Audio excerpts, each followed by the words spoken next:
S-Cinetone. Color profile yang pertama kali dikenalin Sony lewat salah satu cinema kamera high-end-nya yaitu Sony FX9. Terus makin turun mulai masuk ke line yang middle-nya kayak A7S3, FX3, A74, terus sekarang akhirnya masuk ke Sony FX30 ini juga.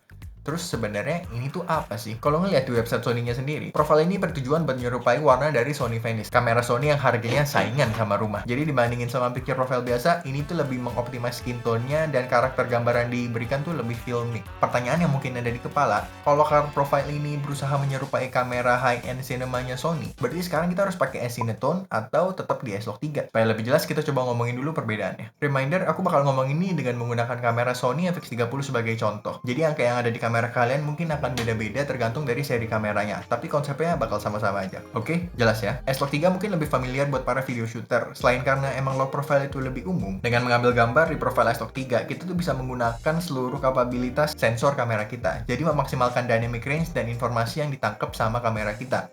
Dan iya, bahkan melebihi S-Cinetone. Jadi kalau tetap lebih bagus S-Log3, sebenarnya posisi S-Cinetone ini ada di mana? Seperti yang ada di penjelasan website Sony tadi, ini warnanya kan lebih memprioritaskan skin tone dan memberikan karakter gambar yang lebih filmic. Bisa dibilang ini warnanya udah lebih mateng. Jadi buat yang nggak mau ribet sama proses color correction atau color gradingnya, ini bisa jadi solusinya. Selain warna, kita bisa nge-shoot S-Cinetone di ISO yang lebih rendah daripada di S-Log3. Kalau kita nge-shoot di S-Log3, base ISO-nya itu di 800. Dan di S-Cinetone, base ISO-nya tuh ada di 125. Jadi kalau lagi nge-shoot di outdoor yang panas yang terik banget itu nggak perlu ND filter yang tebal-tebal banget pun bisa. Dan memang benar, pas kita nge-shoot di S-Log3 tuh kita bisa nge-shoot lebih rendah daripada base ISO-nya. Tapi itu bakal mengurangi dynamic range yang ditangkap sama si kamera. Yang kemungkinan besar awalnya kita mau nge-shoot di S-Log3 itu karena kepengen dynamic range yang lebih luasnya itu kan. Jadi memang benar bisa, tapi coba itu dipertimbangin juga. Dan hanya karena dynamic range di S-Log3 itu lebih tinggi, bukan berarti dynamic range yang ada di S-Cinetone ini jelek juga. Di kebanyakan situasi harusnya ini juga udah lebih dari cukup. Jadi kapan kita perlu S-Cinetone? Kayak yang tadi udah bilang, ini tuh color profile yang warnanya udah lebih mateng dari sananya. Jadi sebenarnya cuma perlu sedikit adjustment di editing atau bahkan sebenarnya nggak ada kasih adjustment apa-apa pun juga ya nggak apa-apa. Beberapa skenario yang cocok pakai S-Cinetone. Yang pertama, ketika waktu turn around-nya sedikit. Buat yang habis nge-shoot besoknya udah harus ngirim video yang teredit atau bahkan mungkin harus ngirim semi edit.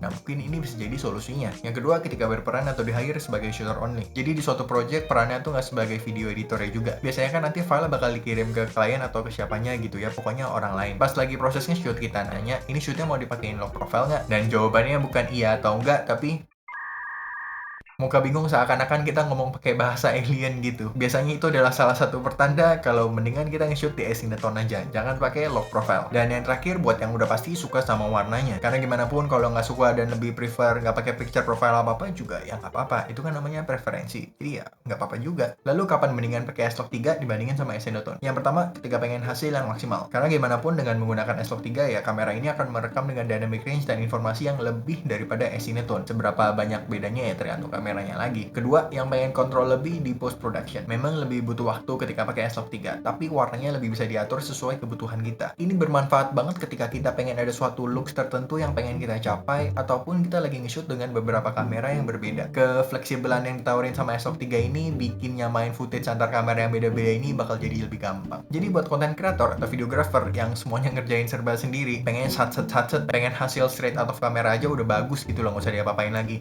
Nah, bisa banget nih pakai S-Cinetone. Sedangkan yang pengen hasil lebih maksimal dan bersedia ngotak-atik lebih di proses editing, pakailah S-Log3. Karena gimana pun bakal lebih maksimal. Tapi inget, pakai S-Log3 ketika kameranya at least sudah bisa merekam 10 bit. Kalau kameranya mentok di 8 bit, aku agak kurang merekomen lebih dari S-Log2. Menurutku juga nggak ada alasan fatal banget yang bisa bikin bilang satu lebih profesional dibanding yang lainnya. Apalagi kalau konteksnya untuk kebutuhan bikin konten. Sebagai contoh, misalnya kita lihat Casey Neistat, salah satu konten creator terbaik menurutku ya. Dia sama sekali nggak melakukan color correction di proses editing. Apa adanya aja warnanya dari kamera. Dan menurutku, dan kayaknya sih jutaan orang lain ya, video-video yang dihasilin juga bagus-bagus banget. Karena sebenarnya kan ada banyak faktor ya yang membuat suatu video itu bagus. Warna dan dynamic range ya cuma salah satunya. Jadi kalau dengan ngurangin PR di editing, kita bisa menghasilkan karya-karya yang lebih bagus ya, kenapa enggak kan? Sekian perbedaan singkat S-Cinetone dan S-Log3. Kalau kalian tim yang mana nih biasanya? S-Log atau S-Cinetone? Aku pribadi sih lebih sering pakai S-Log3 ya, biar puas. Itu aja video kali ini. Kalau ada pertanyaan bisa langsung tanya aja di komen, dan kalau nggak ada, see you di next video. Bye!